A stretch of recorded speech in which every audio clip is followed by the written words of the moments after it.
assignment visas. So it's pretty clear what this is all about. It's all about immigration. It's a debate about getting work in the US, or it could be anywhere overseas. So I'm Michelle Brooks. I'm on the Writers, Producers, Directors Committee. Louder, please. Thank you for that. That's Chester at the back. On the camera, you'll get to know about Chester. So, I'm Michelle Brooks. I'm on the Writers, Producers and Directors Committee. We are here to help freelancers get work any way they can, and we're not precious. We don't mind if it's overseas or if it's here. So we wanted to have this debate. It's the first time we've ever had this debate about working overseas, because we realise that it's a reality now in the environment that we're in. The world is getting smaller, and people are thinking about getting work everywhere now. So we thought we'd open up this part of the show the day to talk a bit more about it. So what we have today are some great panelists today. I've got Joe Adams from LA, who's an immigration specialist, talking about what it's really like getting UK work in order.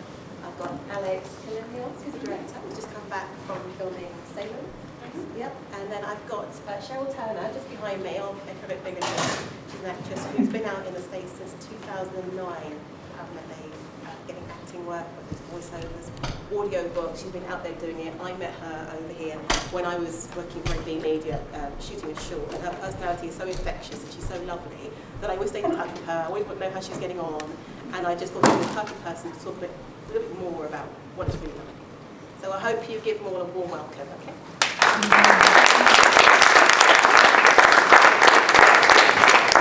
Start by showing you some clips. I'm going to show Cheryl's speed reel, first of all. Alex has got a little clip from something that she's made this year. Yeah. And then I'll throw a bit more open to them to talk a bit more about their experiences, okay?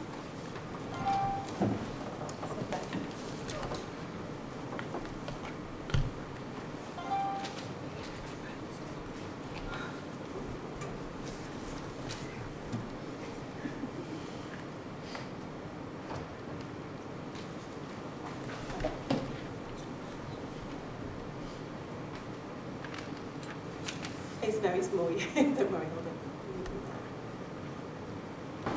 That's why they leave you. That's why your wife left you. For the record, we are not Risa and Khalees Ipsit anymore. We are singular individuals. Yes, Chris? Okay. Yes? I'm just going to ask her right now. Ask me. I heard you were working here now. At night, your father left, like you. Are you going to offer me a cup of tea? You're dozing off, and I still have Lindsay to deal with. You'll be fine. I was probably here before any of you. I'm not standing out on some street with a placard. Can I get a new one? An artificial one. There's a waiting list. Glad to be of service, Commander.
First of all, a little bit about your experiences when you, what got you moving to the States and how it all happened for you, Okay, well I graduated drama school in 2003 and then I was doing some bits of work in the UK, but I wasn't getting to do the work I wanted to do. And then I came out here 2006. I had itchy feet, so I came out here for 3 months to check it out on not a tourist visa, but you can be here for up to 90 days just on vacation. Realised then that it wasn't for me to move here. I was 24 at the time, and I just wasn't ready. I wasn't quite done with the UK. And then it got to 2008, and I just had the biggest, strongest impulse that I had to move out here, that was the right next step. So then started applying for my visa January 2009, and then moved out here in the October. And I'm still here, which I wasn't expecting. So, I mean, can you talk a bit more about your journey? How long did it all take altogether from beginning to end? I went to a seminar in December 2008, and then I contacted an immigration attorney in January 2009. And then I could have moved out here in the September, but I had a best friend's wedding that I wanted to be in England for, so as you do. And I wanted to obviously save as much money as I could before I came out here. So I wanted to save enough money that I could live out here for a year. If no work came in, I could still be here. I didn't want to be in the position of, oh no, I've only been here 2 months and I've got to go back, because it's obviously a big expense to move out here in the first place. And then I was on an O1 for 3 years. I started looking into my green card 6 months after I got here, which was by then 2010.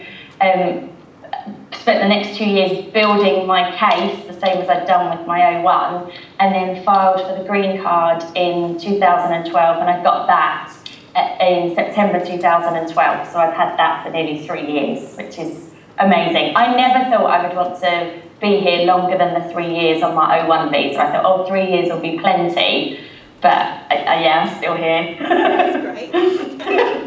And how much did it all cost you? My O1 visa was like $7,500, so that was about £5,000 at the time. That was 2009. And then I paid for my green card in a couple of different instalments, but that worked out around $8,500. So I guess that's around £6,500. Yes, and so that was a few years ago. I think they're a little bit more expensive now. Okay, that's great, thank you. I'm going to throw that open to you. Can you tell us a little bit more about how you, and also if you could stand up and speak up, because apparently the mics are back. Okay. Yeah, a bit about your story. Okay, sorry, I feel like I'm standing in front of you. I can't feel it, it's fine. Hi, I'm Alex Klimnia, so I'm a TV film director. I've done quite a lot of stuff over here. I've done things like EastEnders, Waterloo Road, Becoming Human, and I got to a point in my career that I'll be completely honest, I was getting a little bit frustrated. I really wasn't getting the opportunities that I wanted to be getting. And I also had the sudden realisation that everything I really enjoyed and loved watching was American. So I thought, kind of put 2 and 2 together in terms of I want to be working on more, American stuff. Why not go out and try it? I mean, America's kind of always been a little bit on my radar, as most of us have sort of grown up with, obviously, a lot of the films and TV shows. And for me, I actually went out in 2005, did the sort of similar thing. I went out, I did loads of meetings, I had, met with anyone I could, and kind of came back with this knowing that if I wanted to go back to America, I needed to go back with some credits. Like, I felt it would be a lot easier to get into that industry. I didn't want to start from scratch again from out there. So I got to a point over here where I was getting frustrated, and I could see that there were a lot more opportunities out in America. So I went out, I got an agent with a good agency, did a round of meetings, and it was all going really well, and it looked quite promising. Then I found out I was pregnant, I had a baby, so I paused it a little, and then literally, but through those sort of meetings and all sorts, I literally got a phone call one day offering me to do this movie with Tara Manning, and off I went. I just packed up the family and off I went, and I've sort of been working there. So after I did that movie, I literally, on the day I was flying home, I got offered Salem. So I've had very, an amazing experience the last 6 months with America, and obviously there's hopefully more opportunities coming out of America too. But I've also had two different experiences in terms of visa, because the first visa, the studio did everything. In fact, I was actually up for another movie originally, a Rob Lowe movie, but they couldn't sort the visa out in time. Literally it was less than 2 weeks and they couldn't turn it around. So when the next movie, the Cleveland Abduction movie came up, the Americans kind of leave things to the last minute a bit. Like TV's the same wherever you are, it's always last minute craziness. But they kind of knew that it would be last minute before the green light, so I literally got the job on the Friday and was flown out on the Tuesday. But before that, they had sorted out my visa just in case it goes ahead. So they did everything. I didn't do anything. Like I didn't even send a CV or anything. Like literally they did all the research, they did everything, they paid for it, they sorted it all out, and if I didn't get the job, I guess it was just sitting there, and I obviously got the job and off I went. With Salem, when I got the job, they were like, have you got a visa? I'm like, yeah, I've got a visa, I've got an A1 visa, it's valid for a year, like I'm good to go. And then they looked at the visa and they were like, actually, no, you're not good to go. That visa's only specific to that job. Not even that company, because it was for Sony Pictures. It was specific to that job at Sony. So I was like, oh, okay. So literally I only had 3 weeks before I had to fly out. And they kindly sorted out a lawyer for me. So they found their lawyer, they did the lawyer stuff. And I guess because a lot of the paperwork had already been done for the other visa, they managed to transfer a lot of that information. And in that case, again, I didn't have to do anything, but I did have to pay. And that wasn't quite nice. It was about $4,000, because it's about 2.5, or Joe will explain more, but I think it was about 2.5 for the normal visa, but because it had to be done super quick, so it had to be done within like 2-3 weeks, I had to pay another $2,000, so it ended up being just over $4,000. So yeah, that's kind of my very brief America visa story. I can go on, but I won't. Thank you.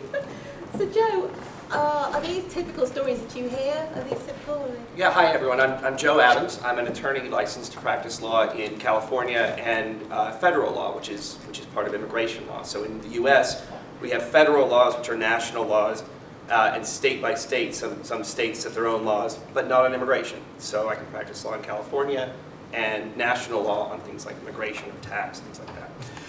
The stories that I've heard this morning are very, very similar to what I hear from my clients all the time. Last minute budget changes mean that you have to get a visa sorted very quickly. What probably happened is there was no line item in the budget for a visa. Or the budget changed at the last minute, and that changes things. And then as to Cheryl's experience, we typically don't advise people to get a green card straight away. A green card, and by the way, let me establish some definitions for these terms that we've already been using. A visa, any visa, is a temporary work and travel authorization. So the O1 category visa is what we use in film, television, and the arts. It's our go-to, it's our workhorse for people in film, television, and the arts. It has a bundle of rights and responsibilities, and I can get more into the nuts and bolts of how they work. They're generally very flexible, and as Alex experienced, there are some idiosyncrasies with them. A green card is the opposite idea to a visa. So a visa is a temporary work and travel authorization. A green card is where someone becomes a permanent resident of the U.S. When you go for a green card application, you're making a statement with your actions to the U.S. government that you intend to be a permanent resident of the U.S. and that you don't plan on giving up your residency in the U.S. And there's some big asterisks there. What's the difference between a green card and a citizen? A green card holder can't vote, and a green card holder can't serve on juries. But in all other aspects, a green card holder and a citizen is the same. And getting a green card is the path to becoming a naturalized U.S. citizen, which is a huge moment in someone's life. Getting a green card is a major moment in someone's life. Becoming a naturalized citizen is a major moment in someone's life. I'm working on a naturalization application right now, and he's very, very eager to vote in the next presidential election. He wants to vote for Hillary. I blame him. So these experiences are typical. You know, sometimes there's a huge rush. The visa versus green card thing is something we deal with all the time. The O1 visa is usually your landing spot. And there are some idiosyncrasies with networks and with studios that cause a lot of frustration at times. And so it's the best piece of advice I can give is start early. Start your preparation early, and we can cover that, you know, in the course of this afternoon session. So how early should somebody start? Really, I mean, she's just said, you know, you said you found out about the job on the Friday. Well, yeah, I mean, and also it's funny because, you know, I've always had in the back of my mind, or when I work in America or whatever, and my friend was the same. She was like, start getting your research, start, you know, collating all your awards or all your newspapers. So I had this little document file, you know, that I had. They didn't even ask for it. Like, that was the crazy thing, like, because they had, I guess the lawyers had their own researchers and they found everything online anyway. So everything was kind of done. But that was because obviously I was paying the premium for that, and I'm sure Sony originally paid the premium for that service. Whereas I think if you're doing it yourself, you're going to want to do it the cheapest way possible. Cheryl, you spent a lot of time getting your paperwork together, didn't you? How many letters did you get? You were supposed to get 10 recommendation letters. How many did you get in the end? I got 22 for my O1 because I just thought I'm just going to bombard them with the biggest file I can possibly do so that they go, oh, we'll just give her a visa, we don't want to read all this stuff. So I kind of just went for like real quantity, and you wrote me a letter, which was very kind. Thank you. Thank you. I literally did. I went back through everything I've done since I started doing my BTEC in performing arts when I was 16 and just went, right, who have I worked with, who can I ask for a letter, what press and publicity can I get, because I wasn't a name in the UK, like, well, I'm not a name here, but I wasn't, it's not that they would have gone, oh yeah, she's on Game of Thrones, we know her, like, so I had to be very creative and hustle, like every show I was in, I'd be like, oh, do you still need that poster? Because I can, so I would just really try and hustle to get as concrete a case as I possibly could. And then I did it all over again for my green card because I couldn't use the same stuff as I'd used for my O1. So so I had to, do all of that again the second time. And I think I got 20 letters for my green card, which is good. Do you think it's easier because you were not a name, or do you think it would be easier if you have a name in the UK? What do you think? I mean, for me, nothing was happening. Like, I was doing some indie stuff, which I was really liking, but I went to Germany for a year to do Romeo and Juliet, and I came back, and everything went back to being exactly the same as it was. I was living with my mum and dad because it was Zone 6, and my mum and dad are amazing, but you know, you don't want to live with them forever. Went back into my waitressing job, and I think I just felt like there wasn't any forward momentum. So moving out here, coming out here as a complete unknown was great because I could just start from the ground up. But then obviously if you have got great credits in the UK, doors are going to open for you a bit quicker out here. So there's that to weigh up as well. But for me, I didn't feel I could wait for things to really get moving in the UK before I came out here. And I know people who are out here who were doing pretty well in the UK but have moved out here and things just haven't happened for them for whatever reasons out here yet, and I think they're finding that quite hard. So it's totally, I wouldn't advise either way. I think it's just a gut thing. What do you think? Yeah, I mean, I think if you're serious about moving out there, you've really got to think about why you want to go out there. And like I said, when I first went out, it was at a point where I'd been working at the BBC for quite a few years. I'd been knocking on, been doing lots of shorts, getting funding for shorts, knocking on doors, getting onto schemes, and it was kind of like, I was maybe going to direct to doctors or this or that. There was something maybe happening in England. And then when I went out to LA, I knew I'd be starting from the bottom again, and I would be having to start contacts, start hustling, start this. And I just thought, you know what? For me, at that time in my life, I was like, no, I'm almost directing in England. I need to direct in England, get my credits, and then come back. So I had a very kind of clear game plan. That was what I was going to do. Obviously, if I'd followed my agent's advice, I probably wouldn't have even gone to America, because my agent, as much as I love him and we kind of laugh about it, you know, was like, oh, it's too early for you to go to LA, you know, when I was like, right, I've had enough, I'll go to LA, you know, because I'd got to that point where I had been doing, you know, I'd been working 8 years as a drama director here, I'd been constantly in employment, it's been, you know, a good stretch, but at the same token, I wasn't getting that next level in my career, and I was, you know, really wanting to get to that next level.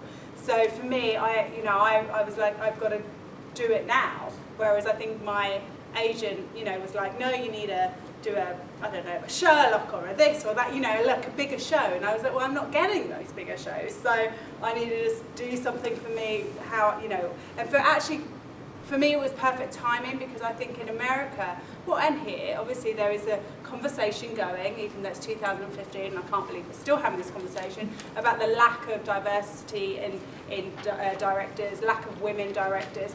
And in America, you know, they're definitely, there's a slight ripple effect of that. And I think, so for me, being in America at that particular time where the conversation's starting, you know, I think it was good timing for me, because I think they were like, oh, you know, we need women directors. I mean, they've got loads out there anyway. I mean, but you know what I mean. They're like, oh, you're British and you're American and you're a director, you know. So I think it kind of was good timing for me and opened some doors. So I would just recommend, it depends, like I think you go out to America, you're still starting from scratch though out there. Like, you know, on Salem, which was a big budget witchcraft period show, we don't have it over here, but it's in its series 2, it's pretty prestigious out there.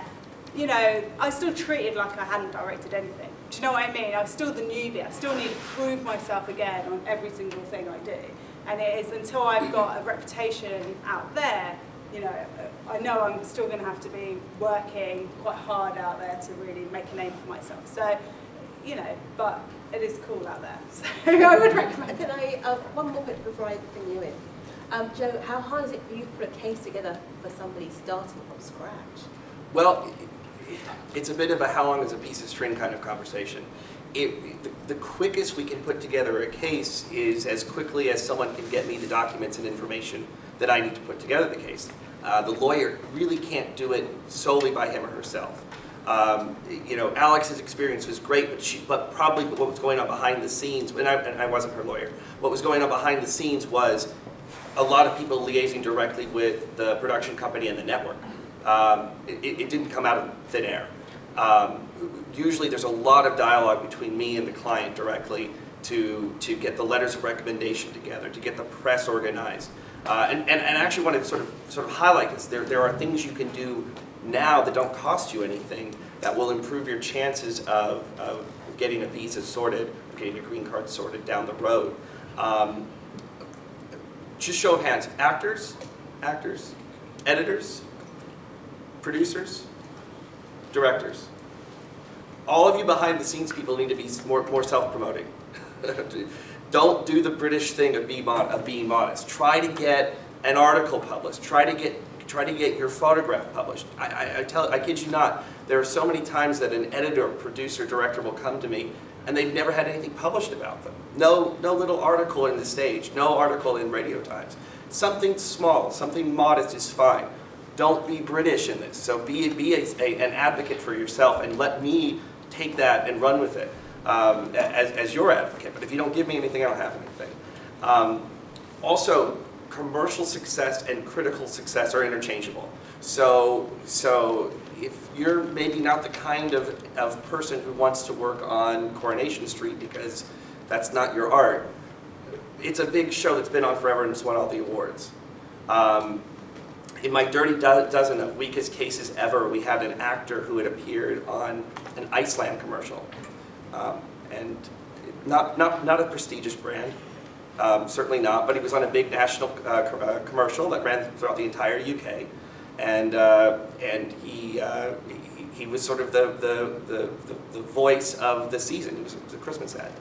And then the last bit of advice that won't cost you anything, which is ignore the naysayers. Ignore the Brits who will tell you it can't be done. The Aussies have a great phrase for this. You ever heard about the tall poppies? You know, the Aussies talk about don't be a tall poppy. If you look at a field of poppies and you know there's 1,000 poppy flowers growing, and then there's one that shoots up, and you're that one. The Aussies say, well, that's the one that's going to get mowed down first. You should just keep in line with everyone else. And I would say, this is what I would say, think like an American, you know.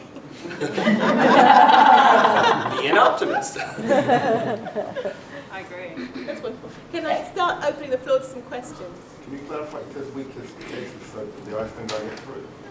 Yeah. He did get through. He's on his third O1 visa. So why was it a weak case? Because he hadn't done much else. Yeah. When I look at a CV or resume and I'm doing the initial consultation, if I see, you know, say 2 episodes of Holby City as an actor, or if I see that someone's been editing, say, a big show for ITV or the BBC, those are the kinds of things where I'm starting to see, okay, we can start putting together a case. People just getting out of film school, people just getting out of drama school, sometimes that'll be at the cusp. I was very keen to speak to some of the presenters downstairs earlier today, the people who are just getting out of film school, because there are a lot of things people can do in film school that will improve your chances of success. If you're doing a short film with a high profile, if you are a producer producing a high profile film, excuse me, a low budget film with a high profile actor, there's an argument to be made. If you're exhibiting in a short film competition, and maybe it's not Cannes or you know something like that, maybe it's down the totem pole. But maybe we can make an argument about that. Any others? Any other hands? Oh. Alex, I was interested to know if your chances of getting these high-level shows and Sherlock's and everything else have increased now that you've gone across the pond and somebody else has accepted you. That's what I want to know. To be honest, that's kind of my secret plan, well not so secret now, is that ideally I want to be working, you know, I want to build my career and I want to work in England. Like I want to get good work here. I don't know if it's at the moment whether I still need to do a bit more in America, but that's the plan, that hopefully people will start seeing me in a different light over here. And it's like everything's like when you're staff at the BBC, you need to leave the BBC for then the BBC to want you back as a more expensive freelancer. You know, like it's always that way. So I think that's kind of what, I mean, yeah, it's definitely, I think there's been more interest in my career since obviously going out to America and doing what I've been doing, but we'll see what comes of it. So. What's your agent saying now? Saying, wow, isn't it amazing? They're looking for more women directors out there. Got anyone else? You know, I'm like. Not to be a cynic, but is your agent commissioning this or not commissioning this? Is he worldwide or is he just UK? Oh, they share the commission. Oh, okay. They share, so he gets money. Okay. Yeah, so he likes the fact that I work there because he doesn't really have to. Yeah. That's right. No, he's a good guy. I really like him. Does it say you're more, in contention for the PC1 primetime things? Yeah, I mean, the bottom line is there isn't enough work out here. Like, the bottom line is I'm fighting maybe against, I don't know how many directors for maybe being one director or maybe 2 or 3 for an episode, for a series, for a good, or maybe even less. It might just be 1 and 2 directors for the whole, 4-part or 5-part, whatever. And it's really hard to get those jobs. Like, and the reality is not many young females get those jobs. Like, that's the bottom line, and it's not me sort of throwing this sort of sexist card. Those are the facts that Directors UK have been publishing. The fact that Doctor Who hadn't hired a woman for 5 years, hadn't hired a female writer for 7 years. Literally these were, facts that were out there, The Guardian or whoever published them. They're slowly changing their ways. It's like, they have hired women on this last series, but the bottom line is it's really hard to get those works because there's not enough work. Whereas in America, there's loads of work. Like, there's loads of opportunities. It might not be on the best TV, it might not be on the HBO stuff, all the stuff we see, but there's really good stuff and there are loads of work. So even from anyone, from like any discipline, actors, editors, writers. In fact, my very good friend writer's just gone out there, and I got her signed to my agency, and you know, and it looks like there's something might be happening for her, and that's really exciting. And all that happened within 2 weeks. You know, 2 weeks ago she was sitting back in England getting depressed. There was no opportunity. So I mean, I'm just saying that there is stuff going on out there, and there isn't right now here. So. Okay. I've got one more thing to throw into the melting pot, which is about networks. Networks is another very important thing. I've got a lady called Angela M. Hutchinson, who's got a network out in the States called Breaking into Hollywood. I've got a little clip to play from her. I am breaking into Hollywood. I am breaking into Hollywood. I am breaking into Hollywood. We are Breaking into Hollywood! I am breaking into Hollywood.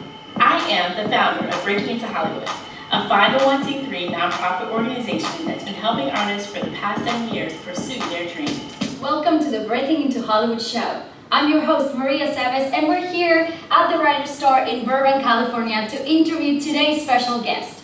Our topic today is Breaking into Hollywood, and with us we have Angela Marie Hutchinson, founder of Breaking into Hollywood, a 501c3 nonprofit organization based right here in LA.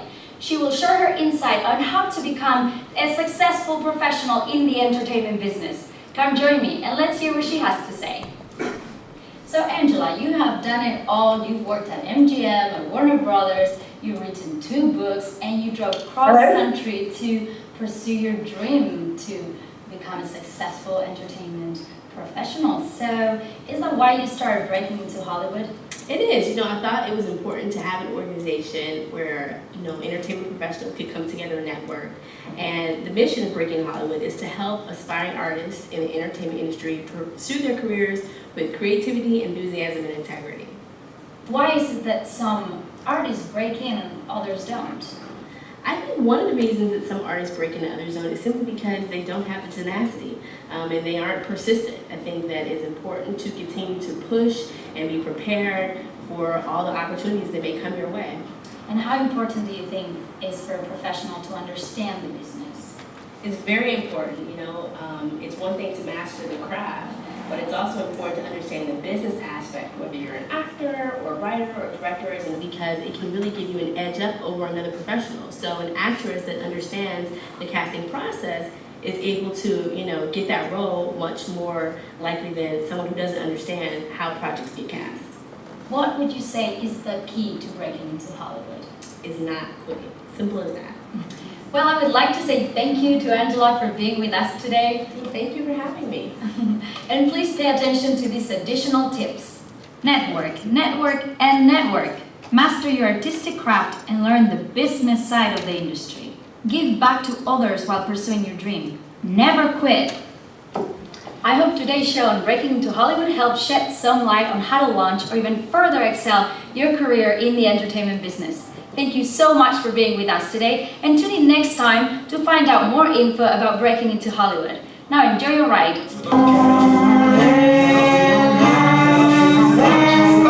Okay, so that's another thing that people talk about are the networks. Network is quite a big thing. Now, I don't know, show of hands here. How many people here feel comfortable networking? Show of hands. Not many of you, a few. That's something that I imagine to be quite a big hurdle to have to get over. If you're not with a show already, you're somebody who doesn't know the people. Can you imagine that'd be quite a challenge? What do you think? Yeah. The entertainment industry is a lot of who you know.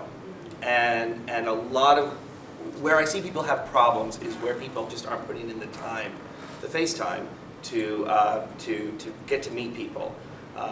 Los Angeles is perhaps the most socially diverse and engaged city that I've ever been to, and I've been living there for 7 years. There's something going on every night. There's a premiere party. There's a release party. There's dinners and birthdays and really informal things. My office is on Sunset Boulevard, and anytime I drive up and down it, there's something going on any night of the week, and it's maybe it's a little bit intimidating at first, but getting your foot out there and just trying and meeting people will be a great benefit. Even if you've just come out for a week or two on a tourist visa, or you're there on a working visa. Always try to be engaged with your industry. You'll meet others with your, with your interests and in your craft. I keep track of all my visa clients on a sort of a master list because I want to know when their visas are about to expire and start planning out. And I have found that about a third of my clients end up getting married and applying for green cards based on marriage to a U.S. citizen. It's a very social town. So Cheryl, how did you find that? Can I ask you, Cheryl, how did you find socialising in LA? Really, really easy actually. When I moved out here in 2009, I had 2 friends out here that I knew already. One from when I came out in 2006, and then I did a week's recce at the start of 2009. And it's really like, you take acting classes, so there's 20 people to meet, to become friends with. BAFTA have a branch out here in LA as well, and they run this great newcomers program that you can apply to, and then obviously you get to go to all their screenings and Q&As. They have different things that you can get involved and volunteer with. They have they had an inner city Shakespeare project, and I love Shakespeare, so I got really excited about that. I made some of my best friends 5 years ago through joining BAFTA, and you can be on their newcomers panel for their newcomers program for 2 years, and then you can apply for professional membership. So I'm still in BAFTA now. There's a thing called Brits in LA, that's a Facebook group. They run different events, but there's always stuff like Women in Film. There's SAG-AFTRA, the union is amazing out here. It's really, really social. They run a load of different programs. So it is really, and also people love the accent. Even though there's a ton of Brits out here and you think, there's 500,000 of us, this must get tiresome for you. No, people still absolutely get really excited about it and want to know if you're from Downton Abbey. So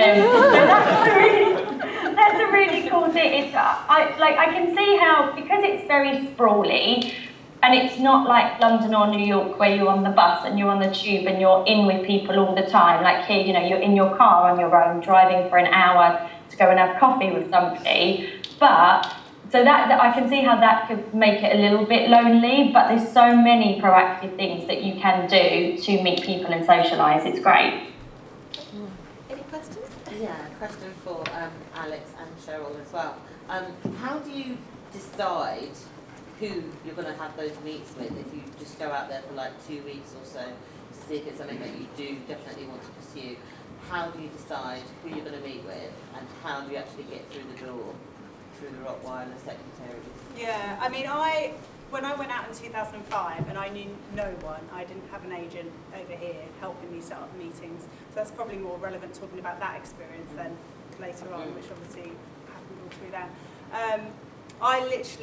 I think I knew one guy that was Canadian, so that's kind of close to America. So I was like, do you know any Americans? And he literally set me up with like a manager and a producer, and then when I'm in that meeting, I'm like, I'm only here for a week, like, do you know anyone else I can meet with? And it's kind of like there's this buzz that, oh my God, you're in town over a few days, you've got to meet this person, and then they recommend more people. So from only having like 2 meetings, maybe before I left, you end up getting quite filled up because people talk and then people get on the phone, they don't want to, so it's not ideal, because I know like you probably want to be really organised and go, right, I've got my 2 weeks worth of packed meetings, but at the same token, like you'd use anyone you know to get one meeting, and then hopefully that will score. And also I would say have a bit of a plan who you'd want to meet. So if it's more entertainment people, or more like producers or managers or agents. I mean, managers are probably easier to cold call and stuff, because obviously they're kind of, you get a manager before you get the agent kind of thing. But Cheryl probably has better experience with all that. I don't know, how did it work for you? When I came out in 2006, I took classes. I did an 8-week program, because I didn't just want to rock up here for 3 months and not have any kind of idea of structure. And so that was good. Then I got some meetings through that. And then when I did come out for a week at the start of 2009, again, that was through an organised, it was one of those kind of like bring British actors over to America to meet casting directors and managers. And so then when I moved, I kept in touch with all of those people so that when I did move back at the end of 2009, I was like, hey, I'm here now and I've got my visa and I'd like to meet up. But just like meeting people has come through so many different random ways. There's a networking breakfast out here that somebody called Sandra Lord runs, and they have guest speakers, and it's on every couple of months. And I went to it a couple of years ago, and Mark Johnson, who's the producer of Breaking Bad and Rain Man, and just this amazing guy who's done tons of stuff, he was the guest speaker.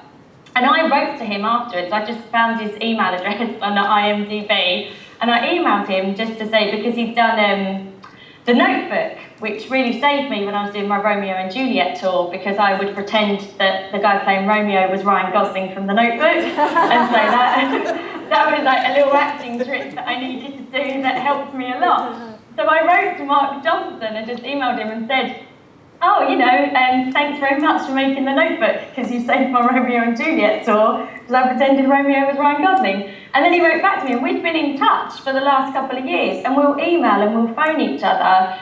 And that's just kind of like come out of just, okay, seeing him at a networking thing. I didn't even get to talk to him at the networking breakfast, but then following up afterwards, and now we're meeting up next week for lunch. And, you know, and it's just, and I'll just kind of check in, not stalk and harass people, but just if I've got some news of, oh, I've got a new manager, then I'll just like shoot him a quick email to let him know. And people like that, I think. People like you letting them know what you're up to, because there's so many people and everybody gets busy. It's nice to check in every now and then with those reminders, and then people go, oh yeah. So I found it very open for getting meetings, more than I did in the UK, I have to say. Oh yeah, you will definitely get a meeting out there. Yeah. Everyone will meet you once, and as my agent says, there's no such thing as a bad meeting in LA. Like you will have a great meeting. Whether they want to meet you again afterwards is another question, but it was very nice, very polite, and very enthusiastic in the meeting, and they'll love your work. Yeah. And I would just say that there's a cultural difference between the way people go about things in the UK and the way people go about things in entertainment in Los Angeles especially. People are more risk averse here than they are there. People are more risk taking there. And Alex's experience and Cheryl's experience is exactly right. That people will take meetings. Now, the flip side of that is maybe you're given a greater sense of what's actually going to happen than what actually does happen. There's kind of a bullshit factor. But that's just, you know exactly what I'm talking about, right? Yeah. So you know, don't get your hopes up so high when you meet with that producer who's ready to start shooting next week. But things do work that way. So don't not take the meeting. Don't not try. Because I just think cultivating relationships anyway, you never know, it could be 10 years down the line that somebody can give you an opportunity. Any other questions? Question to Joe. I'm currently a short film director, kind of relatively new to start out as a director and stuff. Yeah. And I suppose kind of a quick two-part question. Firstly, with the O1 visa, because I've read about the different categories of visa, but I'm not entirely sure about them. But with the O1 visa, are they only job specific, or can they be kind of speculative? It's a good question. I'll answer that. Yeah. And then also another question, completely related, really. In terms of the evidence for those visas, would things like acceptance of funding from funding bodies be considered evidence as opposed to just kind of credits and stuff? So, for instance, if you apply for like Crave England funding and you kind of beat out several hundred people to get that, you know, would that be considered an evidence factor? Yeah, let me take both of those questions. So the first question is, are O1 visas job specific or are they field specific? And the answer is they are both. And the answer is it depends, which is the most lawyerly answer I can possibly give. So here's where there's a lot of confusion.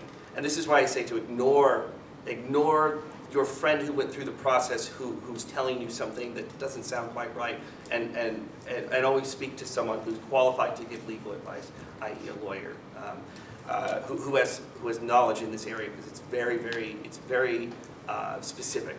So there's a rule that the government has, which you are not allowed to bring the petition, the application, to the attention of the government on your own behalf. In other words, you may not self-petition an O1 visa. An O1 visa must be brought forward by what we call a petitioner. That's the legal name for it. A lot of people also call that a sponsor. Those words mean the same thing. So if you've talked to people who've been through the process and they're talking about sponsors or sponsorship, they mean petitioner. So, okay. So what must a petitioner be? A petitioner must be a U.S. company or person, a green card holder or a citizen, who is representing you in the application. The petitioner may be your employer. The petitioner may be a town agent or business manager. That's usually the best solution. It can be any U.S. company or person, and oftentimes this causes a lot of confusion too. What if the person has no connection to the entertainment industry? My legal answer to that, and I fought it and won it many times, it doesn't matter. It doesn't matter if the person bringing the petition to the attention of the government is just a company. There was an important USCIS policy memorandum from 2011, and not to get too technical, they clarified even if the relationship exists solely for purposes of filing the paperwork, that's sufficient as long as it's brought by a U.S. company or person. And there's some legal reasons for that, some actually pretty good legal reasons for that. Now okay, I'm trying to get to your answer because I want to give you a good answer, not a quick answer. The question is, are visas job specific or field specific? If your employer brought the petition, your employer may not allow you to work for other people. If your agent brought the petition forward, your agent wants to let you work for as many people as possible. Alex, I think that's been your experience. You know, Alex, you were telling me earlier, you had a petition brought by Sony, and you could only work for Sony. So that was a job-specific or company-specific visa, and this is what I deal with all the time. And then when we have a field-specific visa, we're typically looking at a visa that's been brought forward by an entertainment agent, a business manager, or a company that has brought forward the petition. Okay, so have I answered the first question? Yeah. The second question was, can we use evidence of the receipt of grant funding as evidence to put forward an O1 visa case? The answer is yes. The government lays out 6 criteria. We have to match at least 3 of the 6 criteria, and then there's a catch-all provision that says any comparable evidence can be brought forward as well. Your criteria would probably go under the awards criteria, which is an enumerated criteria. So the criteria are that you've, and I'll run through this very quickly, and then I can worry about distributing the actual criteria later. That you've worked in a lead capacity for distinguished projects, awards, press about you or about your projects, letters of recommendation from high-profile individuals, that you have a sustained record of achievement, which is the same thing as the first criteria. We literally just cut and paste that one. And number 6 is evidence of high pay relative to others. Now the grant kind of thing is not pay, it's not pay like a salary or a stipend or a housing allowance. So you could probably argue it under both of those criteria, under both the award and the pay criteria, or the catch-all provision. Yeah. Now we're nearly towards the end. I want to say a few things before we round off. Anyone here who already isn't a Bectu member will have been given an invitation envelope. It contains some information about joining the union, along with application forms and a pen. So we hope you'll join the union today. I'm sure if you've been to previous sessions, they will have told you that, and help us make working in the entertainment industry a career that pays. There's some great information from some great practitioners, and we do this regularly. We do every year. We have Freelancers fair, and it's lovely to see you. We'd like to see you more often. If you give us your completed application form today, you'll be able to take advantage of a one-off Freelancer fair reduction of 25% off your first year membership fees. That's only £7.50 a month. That's less than 2 pints of beer or 3 cups of coffee at London rate. And if you don't stay, there might also be a surprise gift waiting for you. Take your forms to the front desk to see what it might be. People in their first year working can join at our new entrance rate, which is even less, it's only £5. And if you're still a full-time student, signing up to our student register is completely free of charge. So please do sign up today. We haven't got much time with these guys. We're going to let them answer a few more questions, but I thought I'd just better say that before the end. Also, you might also, if you sign up today, get your raffle tickets. Anyone here got raffle tickets? It's going to be a raffle coming up in about 20 minutes. I don't even miss the raffle. Well, Michelle, free drink as well. Free drink, yeah. There you go. 5 o'clock. Can't say any fairer than that, can we? And I just want to also let you know about something that Joe is doing here in London. It's the immigration seminar that he does every year. It's your 4th one? Or 4th annual one coming up. 4th annual this year. It's on the 26th of June. Please write this down. 26th of June. It's in Mayfair. It's at 10 a.m. So pop that in your diary. If you want to find out more about it, you can log on to his website. It's http JAESQ, that 4? Yeah, JAESQ4. Oh, this is the Eventbrite. This is your Eventbrite. Because your JAESQ.com is your website. It's my website. But this is the Eventbrite page. If you want to write it down, it's JAESQ4.eventbrite.com. Okay, so log on, get your tickets for that, and you can see Joe again. Is there anyone who wants to ask any last question before we go? Chester at the back. Yeah, I just wanted to ask if, let's say as a director or an actress or actor, has a track record and want to go to America, fed up with the system here, but they don't have any contact there or any job, can they still apply? We have to show that there are upcoming events in the field that cover a period of time. And this is a critical issue. So sometimes people might call this the deal memo requirement.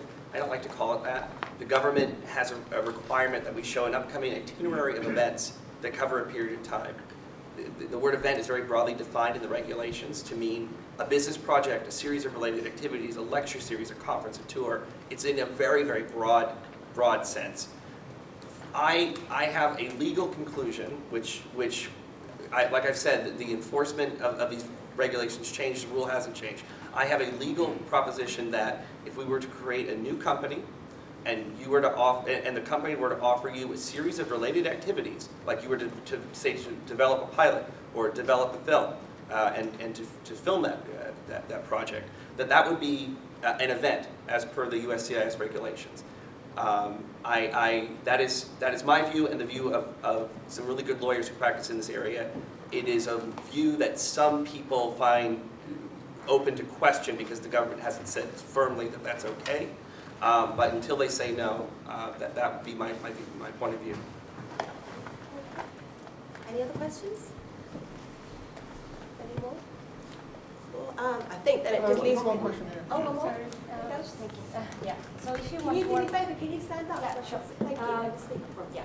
If you want to work as a freelancer in the US, would you recommend to go there beforehand, try to find an agent, have meetings, and then come back and then establish a relationship, and then how would you do that? Like just a general question. Because I'm from Ukraine and I'm here, and even for UK I need a visa. Yeah. So I just graduated, and at the moment I'm trying to apply for working visa, which means I have to get a full-time job, which is not what I do because I'm a cinematographer. So I had to find a separate job and get it, and then my free time trying to work as a cinematographer, but I don't think it works. So I would like to find out whether it's possible to work as a freelancer in the US as a cinematographer. That's my question. The answer is yes, it's possible, and I think Alex and I mean, I think it's wise to go out on a little recce, personally, because you might not like LA. Like, that's the bottom line. Like, it's not as cool like the movies make out it is. Sorry, we've been fed a lot of propaganda. Are you hearing this, Cheryl? I am nodding and agreeing. Okay, I'm sorry, but England's way cooler. But the work is there, work is there, and the weather's great. But you might not like it. So I think you go out there, you do your recce, you have your meetings, you meet the specific managers and agents you want for cinematography, and you also cold email your favourite cinematographers that are doing like shows and movies, because they will meet you for a coffee and they will give you advice, and then they will say meet my agent or meet my producer. That's how it works. You start just by having a coffee with someone and they want to help you. So. And then you'll get a feel for it, and then you'll think, okay, I want to pursue this, and there's opportunities and whatever, and you'll get a feel. But you can go there for 3 months. You mentioned something before. How much time do you actually spend in LA? Because you were doing Cleveland Abduction, and you said actually you did X amount of time shooting and X amount of time filming somewhere else. And yeah, how much time were you actually in LA altogether? The reality is nothing shoots in LA anymore. Because of tax breaks, it's all in basically the shittest parts of America. So I've seen real America. I don't want to move out that. And LA is lovely compared to that. So yeah, I mean, I shot in Cleveland for 2 months. Then I was posting in LA at Sony Studios, which was amazing. Driving to the lot every day. It's a dream come true. But that was quite rare because it was a movie, so I had a long edit.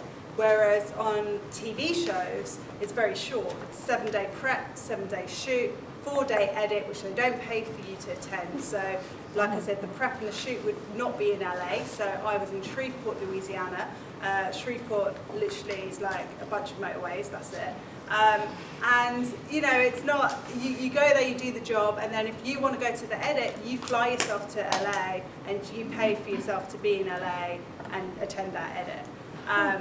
And that's the reality of working as a jobbing director out in America. It can cost you a lot of money. I mean, also I must admit, you know, we've got Bectu, a union here, and like we're obviously wanting people to join the union and to gain numbers and gain strength. The reality is, in America, the unions are ridiculously strong. And why? Because you have to join them.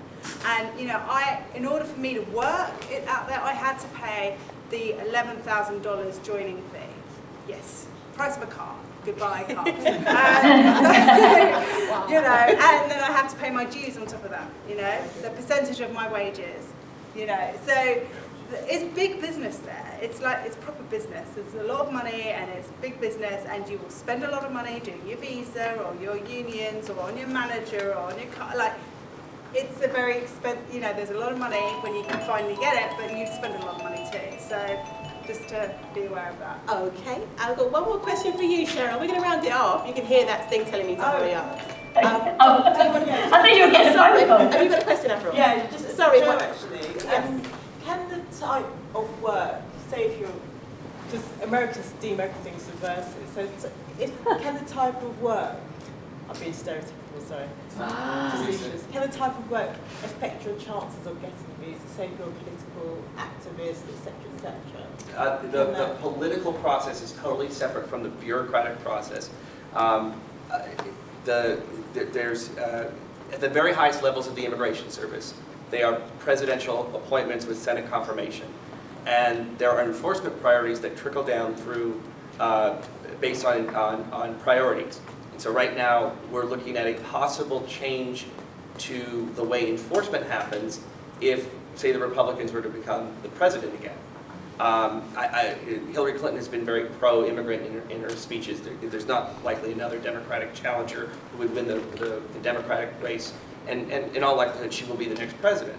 And her policies will be more consistent with the Obama enforcement priorities, which are things that help us. Your political activities are totally irrelevant. There's actually a proposition, there's a Latin phrase I can never remember, that stands for the proposition that the subject matter, if the adjudicator hates your art, he or she has to ignore it. So I just recently got a glamour model through, an Australian glamour model. And I was worried for a second, you know, very, very voluptuous Australian lady. She went through just fine. Maybe that offended the religious sensibilities of the real America adjudicator, but it's not a thing that they can use against us. But they do. I don't, in my experience, honestly, no. Honestly, they're not no. legally meant to, but it's... I've got drag queens through. I've got openly trans people through. I've got people of all political persuasions through. I had a pornography director who went through. They don't question the substance of the work. They really don't. One last question. I'm just going to throw open to Cheryl. You've been out there nearly 6 years or so? Yeah, it'll be 6 years in October, yeah. Coming back anytime soon? What do you reckon? The dream is to split. That's the dream, to be living and working out here and living and working in the UK. That's because we make amazing stuff too, so I'm kind of going a long way round to do it. So same as you, Alex. Yeah, it's just it's a trek and it's an adventure and it's cool. It's been lovely talking to you. Thank you very much to Cheryl and to Alex.